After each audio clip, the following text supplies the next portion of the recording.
Hi welcome back to my channel. This is for Chandu క్రియాన్ creations 5191.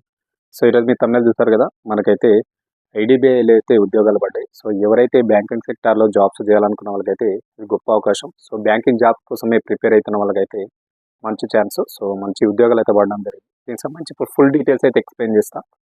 Qualification ఏంటి, మరి ఏ విధంగా అప్లికేషన్ చేసుకోవాలి, లాస్ట్ డేటు, స్టార్టింగ్ డేట్, ఇవన్నీ కూడా వీడియోలో అయితే ఎక్స్ప్లెయిన్ చేస్తాను. సో వీడియోని అయితే స్కిప్ చేయకుండా లాస్ట్ వరకు చూడండి. ఇన్ఫర్మేషన్ నచ్చితే సబ్స్క్రైబ్ చేసుకున్న ఛానల్ని సపోర్ట్ చేయండి. సో డైరెక్ట్ అయితే మనం ఇప్పుడు వీడియోలోకి వెళ్ళిపోదాం లేట్ చేయకుండా, ఓకేనా? సో డైరెక్ట్ అయితే వీడియోలోకి వెళ్దాం. సో చూసేద్దాం. మరి ఈరోజు మనకు వచ్చినటువంటి నోటిఫికేషన్లోని ఉద్యోగాలు తీసుకుంటే మనకు ఐడిబిఐలో మనకైతే ఉద్యోగాలు ఉన్నాయి. సో మీ అందరికి తెలుసు ఐడిబిఐ అంటే ఇది బ్యాంకింగ్ సెక్టార్, మీకు అందరికి తెలుసు ఈ విషయం ఇది కూడా. సో చూసుకుంటే మనకి ఇక్కడ సో ఐడిబిఐ నుంచి అయితే మనకు ఉద్యోగాలకు అయితే నోటిఫికేషన్ అయితే రావడం జరిగింది. సో మెయిన్గా ఇందులో వచ్చేసి మనకు జూనియర్ అసిస్టెంట్ అండ్ దీనికి సంబంధించినటువంటి పోస్టులను అయితే వీళ్ళు భర్తీ చేస్తున్నారు.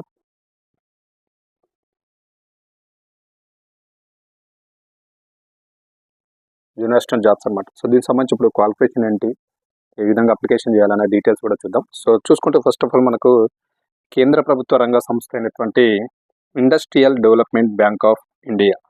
So industrial development bank of India, దీని షార్ట్కట్లో మనం ఐడిబిఐ అంటాం. సో ఇది మనకు ఒక బ్యాంకింగ్ సెక్టార్ అనమాట. మనకి కేంద్ర ప్రభుత్వ రంగ సంస్థ అయినటువంటి ఇది ఒక బ్యాంకింగ్ సెక్టార్. సో ఇందులో చూసుకుంటే మనకు జూనియర్ అసిస్టెంట్ అండ్ అదేవిధంగా మనకు జేఎన్ఓ సంబంధించినటువంటి పోస్టుల భర్తీకి అయితే నోటిఫికేషన్ వచ్చేసింది. సో మరి ఎవరైనా క్వాలిఫికేషన్ ఉన్నటువంటి వాళ్ళు ఉంటే, ఇంట్రెస్టెడ్గా ఉంటే మొత్తం తప్పకుండా అప్లికేషన్ చేసుకోండి, మంచి ఛాన్స్. సో చూద్దాం మరి మొత్తం ఖాళీలు ఎన్ని, మరి ఎవరు ఎలిజిబుల్, ఏ విధంగా ఉంది, టోటల్ ఇన్ఫర్మేషన్ అయితే ఇప్పుడు వీడియోలో ఎక్స్ప్లెయిన్ చేస్తాం. సో డైరెక్ట్ అయితే వీడియోకి వెళ్ళిపోదాం. చూసుకుంటే మనకు మొత్తం వీళ్ళు భర్తీ చేస్తున్నటువంటి పోస్టులు చూసుకుంటే మనకు మొత్తం ఖాళీ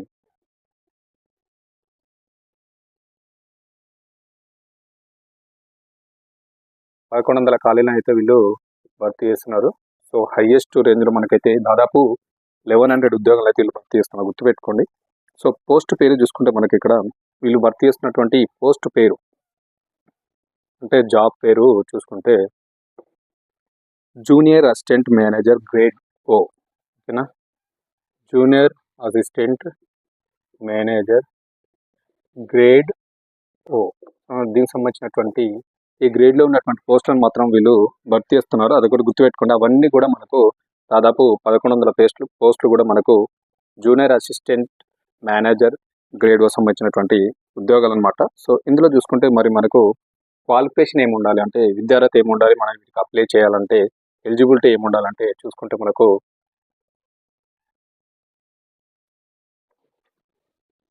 అర్హత అంటాం కదా. సో అర్హత చూసుకుంటే మనకు గుర్తింపు పొందినటువంటి ఏదైనా యూనివర్సిటీ నుంచి మనకు ఏదైనా విభాగంలో బ్యాచిలర్ డిగ్రీ ఉండాలి. అదేవిధంగా అగ్రికల్చర్, వ్యవసాయము, ఉద్యానవనం, మనకి engineering, fishery science, animal husbandry, veterinary science నుంచి ఈ యొక్క విభాగాల్లో 4 ఏళ్ల డిగ్రీ, బీఎస్సీ, బీటెక్ పూర్తి చేసిన వారైతే దీనికి ఎలిజిబుల్ అనమాట. సో ఇక్కడ మనకు చూసుకుంటే కొన్ని క్వాలిఫికేషన్స్ ఇవ్వడం జరిగింది. మొత్తానికైతే ఏదైనా ఒక డిగ్రీ అయితే పాస్ అయి ఉండాలి. అది కూడా చూసుకుంటే ఏదైనా ఒక విభాగంలో, సో విభాగంలో డిగ్రీ కంప్లీట్ చేసి ఉండాలి. అందులో చూసుకుంటే మనకు ఒకటి అగ్రికల్చర్ ఉంది, ఒకటి ఉంది. అదేవిధంగా మనం చూసుకుంటే ఉద్యానవనం, ఓకేనా? ఉద్యానవనం సంబంధించిన ఇందులో ఒక డిగ్రీ ఉంది. అదేవిధంగా నెక్స్ట్ చూసుకుంటే అగ్రికల్చర్ ఇంజనీరింగ్ అనమాట. సో దీన్ని అగ్రి ఇంజనీరింగ్ అని షార్ట్కట్లో రాస్తున్నాం. అగ్రి ఇంజనీరింగ్ చేసినా ఏం కాదు, ఇదొక డిగ్రీ. లేదనుకుంటే ఫిషరీ సైన్స్ సంబంధించినటువంటి ఇదైనా డిగ్రీ చేసినా ఓకే. నెక్స్ట్ చూసుకుంటే మనకు అనిమల్ హస్బెండరీ, ఓకేనా? సో దీనిలో చూసుకుంటే మనకు ఇంకొకటి అనిమల్ హస్బెండరీ కూడా ఇచ్చారు, ఇదైనా ఓకే. మరొకటి చూసుకుంటే మనకు వెటర్నరీ సైన్స్, సో విఎస్ షార్ట్కట్లో రాస్తుంది, లేదంటే వెటర్నరీ సైన్స్. సో ఇవన్నీ సంబంధించినటువంటి ఈ యొక్క విభాగంలో దాదాపు మీకు 4 ఇయర్స్ అంటే 4 ఏళ్ళ బీటెక్ అండ్ బిఈ ఉంటుంది కదా, 4 ఇయర్స్ డిగ్రీ లేదా 4 ఇయర్స్ డిగ్రీ కంప్లీట్ చేసి ఉండాలి. అది ఎట్లుంటుంది, బీఎస్సీ అయినా 4 ఇయర్స్ అని ఉండొచ్చు, లేదనుకుంటే బీఈ అయినా 4 ఇయర్స్ ఉండొచ్చు, బీఎస్ అయినా ఉండొచ్చు, బీటెక్ అని ఉండొచ్చు, లేదంటే బీఈ ఉండొచ్చు. 4 ఇయర్స్ డిగ్రీని అయితే మీరు పూర్తి చేసిన వారు మాత్రమే ఈ యొక్క జాబ్స్కి అయితే ఎలిజిబుల్, మీరు అప్లికేషన్ చేసుకోవచ్చు. అది కూడా గుర్తుపెట్టుకోండి. నెక్స్ట్ చూసుకుంటే మనకు ఇంకొకటి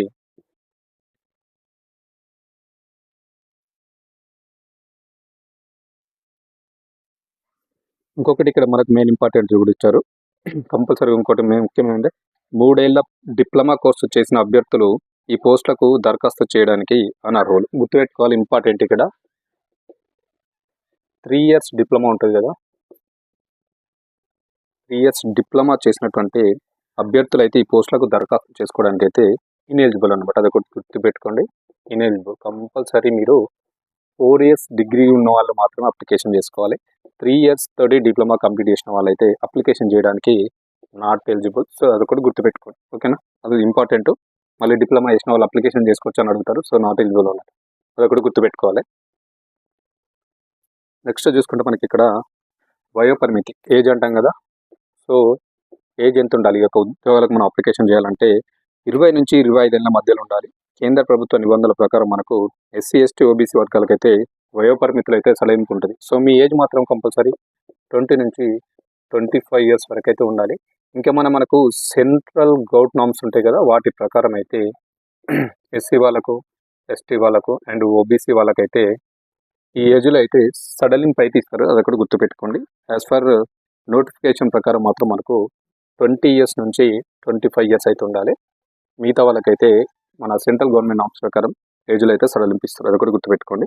నెక్స్ట్ చూసుకుంటే దరఖాస్తు విధానం, మనం ఏ విధంగా అప్లికేషన్ చేయాలంటే అప్లికేషన్ విధానం వచ్చేసి మనకు ఆన్లైన్ మోడ్ మాత్రమే మీరు అప్లికేషన్ అయితే చేసుకోవాల్సి ఉంటుంది. గుర్తుపెట్టుకోండి, ఆన్లైన్ అప్లికేషన్ మాత్రమే చేయాలి. అది కూడా గుర్తుపెట్టుకోండి. నెక్స్ట్ చూసుకుంటే మనకి ఇక్కడ దరఖాస్తు ప్రారంభ తేదీ, మనకు అప్లికేషన్స్ అయితే ఎప్పటి నుంచి స్టార్ట్ అవుతున్నాయి అంటే అప్లికేషన్ స్టార్టెడ్ డేట్ వచ్చేసి మనకు మార్చ్ 8 నుంచి అయితే మనకు దీనికి అప్లికేషన్లు అయితే స్టార్ట్ అయిపోయినాయి. అదొకటి గుర్తుపెట్టుకొని తొందరగా అయితే అప్లికేషన్ చేసుకోండి. నేను చెప్పినటువంటి క్వాలిఫికేషన్ ఉన్న వాళ్ళు ఎవరైతే ఉంటే వాళ్ళు తప్పకుండా. నెక్స్ట్ చూసుకుంటే మనకి ఇక్కడ చివరి తేదీ, దీనికి అప్లికేషన్ చేయడానికి మనకు లాస్ట్ డేట్ చూసుకుంటే మార్చి 18వ తారీఖు మనకు అప్లికేషన్ చేయడానికి అయితే చివరి తేదీ యొక్క ఉద్యోగాలకు. అదొకటి గుర్తుపెట్టుకోండి. నెక్స్ట్ మనకి ఇక్కడ మెయిన్ ఇంపార్టెంట్ ఇంకోటి ఏంటంటే దరఖాస్తు ఫీజు. అప్లికేషన్ ఫీజు విషయానికి వస్తే, ఓకేనా, అప్లికేషన్ ఫీ చూసుకుంటే మనకి ఇక్కడ ఎస్సీ, ఎస్టీ, పీడబ్ల్యూడీ అభ్యర్థులకు వచ్చేసి 250 రూపాయలు, ఇతరులకు వచ్చేసి మనకు 1050 రూపీస్. సో ఇక్కడ మనకు SC, ST and PWD candidates ఉంటారు కదా, సో వీళ్ళకి వచ్చేసి పీడబ్ల్యూడీ క్యాండిడేట్స్ ఉన్నారు కదా, సో వీళ్ళకి వచ్చేసి మనకు దాదాపు మనకు 250 రూపీస్ అయితే వీళ్ళకు ఎగ్జామినేషన్ ఫీ ఉంది.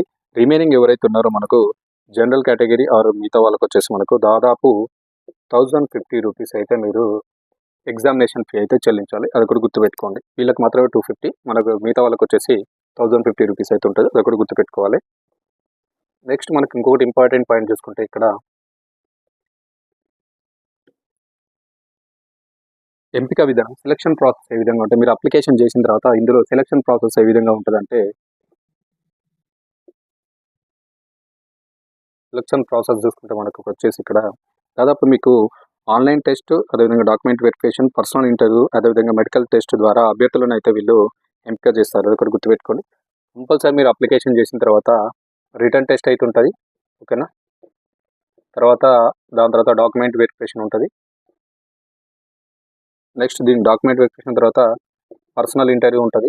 దీని తర్వాత వచ్చేసి మనకు మెడికల్ టెస్ట్ ఉంటుంది. సో ఈ యొక్క 4 వేస్ ద్వారా మిమ్మల్ని అయితే వీళ్ళైతే ఆన్బోర్డ్ చేసుకోవడం జరుగుతుంది. అక్కడ గుర్తుపెట్టుకోండి, ఓకేనా. దీనికి సంబంధించినటువంటి ఫుల్ డీటెయిల్స్ కావాలంటే దీని వెబ్సైట్ లింక్ అనేది డిస్క్రిప్షన్లో ఇస్తాను, ఓకేనా. వెబ్సైట్ లింక్ లేదా అప్లికేషన్ లింక్ అయితే డిస్క్రిప్షన్లో ఇస్తాను.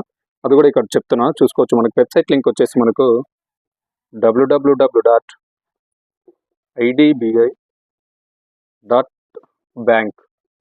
సో ఈ యొక్క వెబ్సైట్లోకి వెళ్ళి మీరైతే ఈ యొక్క సంబంధించినటువంటి ఉద్యోగాలకు అయితే మీరు అప్లికేషన్ అయితే చేసుకోవచ్చు. అది ఒకటి గుర్తుపెట్టుకోండి. సో టైం తక్కువ ఉంది కాబట్టి తొందరగా అప్లికేషన్ అయితే చేయండి. నెక్స్ట్ చూసుకుంటే ఇక్కడ మనకు ఈ యొక్క మనకు ఎగ్జామ్ ప్యాటర్న్ ఏ విధంగా ఉంటుంది అది కూడా కొంచెం ఎక్స్ప్లెయిన్ చేస్తాను. సో అందరికి ఉపయోగపడుతుంది అనుకుంటున్నాను.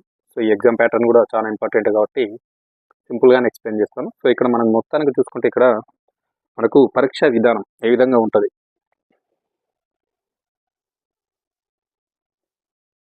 సో పరీక్ష విధానం చూసుకుంటే మనకి ఏ విధంగా ఉంటుందంటే ఇక్కడ మనకు IDBI bank junior assistant manager JAMO సంబంధించినటువంటి పోస్టులకు నిర్వహించేటువంటి ఆన్లైన్ టెస్ట్ వచ్చేసి మనకు ప్యాటర్న్ ఈ మ్యాక్సిమం అన్ని కూడా మనకు ఆబ్జెక్టివ్ విధానంలో ఉంటాయి. సో అందులో వచ్చేసి మనకు మెయిన్గా చూసుకుంటే ఇక్కడ కొన్ని ఇక్కడ నుంచి ఏమేమి క్వశ్చన్ల నుంచి ఎన్ని మార్కులు వస్తాయో చూసుకుంటే ఇక్కడ logical reasoning, data analysis and interpretation నుంచి అయితే మనకు దాదాపు మనకు 60 ప్రశ్నలు 60 మార్కులు ఉంటాయి. ఒకటి గుర్తుపెట్టుకోవాలి, ఇక్కడ మెయిన్ ఇంపార్టెంట్ పాయింట్ మనకు లాజికల్ రీజనింగ్, అదేవిధంగా మనకు డేటా అనాలిసిస్, ఓకేనా, ఇదొకటి. అదేవిధంగా మనకు ఇంటర్ప్రిటేషన్ దీని నుంచి దాదాపు మనకు 60 ప్రశ్నలు వస్తాయి, ఓకేనా, 60 క్వశ్చన్స్ వస్తాయి. దీనికి వచ్చేసి మనకు 60 మార్కులు ఉంటాయి, ఓకేనా, అదొకటి గుర్తుపెట్టుకోవాలి.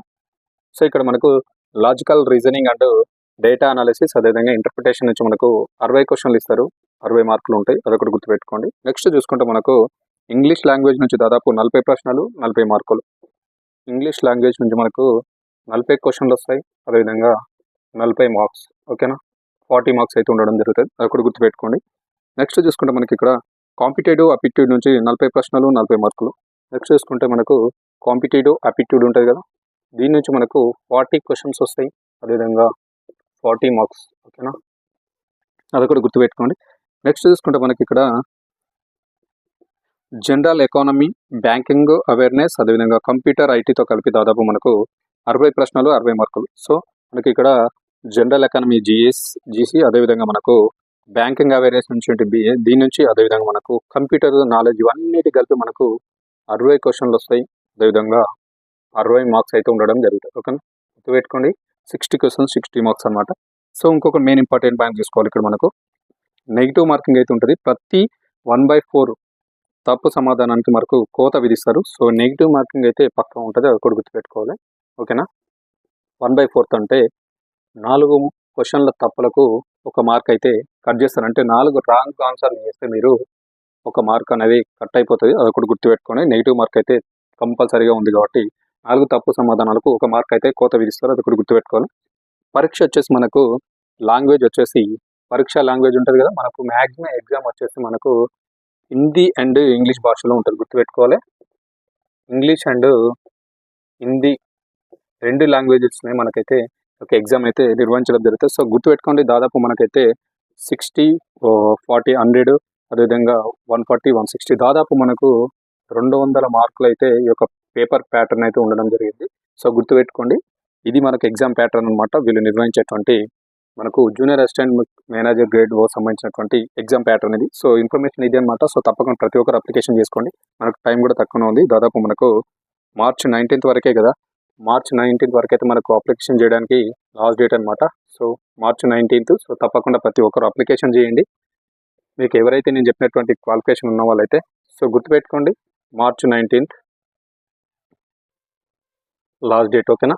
అప్లికేషన్ ఆల్రెడీ స్టార్ట్ అయింది 8th March నుంచి, ఓకేనా. సో ఇది ఫీజు విషయానికి వస్తే మనకు 250 SC, ST అండ్ PWD అభ్యర్థులకు, మిగతా వాళ్ళకి వచ్చేసి 1050 రూపీస్. ఇది ఇన్ఫర్మేషన్ అండ్ వీడియో నచ్చితే మాత్రం కంపల్సరీ లైక్ చేయండి, షేర్ చేయండి, సబ్స్క్రైబ్ చేసుకుని నా ఛానల్ని సపోర్ట్ చేయండి. మరిన్ని ఇలాంటి జాబ్ అప్డేట్ కోసం అయితే నా ఛానల్ని ఫాలో అవ్వండి. సో తప్పకుండా ప్రతి ఒక్కరూ లైక్ చేస్తారని కోరుకుంటున్నా, అదేవిధంగా హై పాయింట్స్ ఇచ్చి నాకు సపోర్ట్ చేయండి. సో తప్పకుండా ప్రతి ఒక్కరైతే సబ్స్క్రైబ్ చేయమని అయితే సబ్స్క్రైబ్ అయితే చేసుకోండి, okay. Thank you very much and thank you for watching.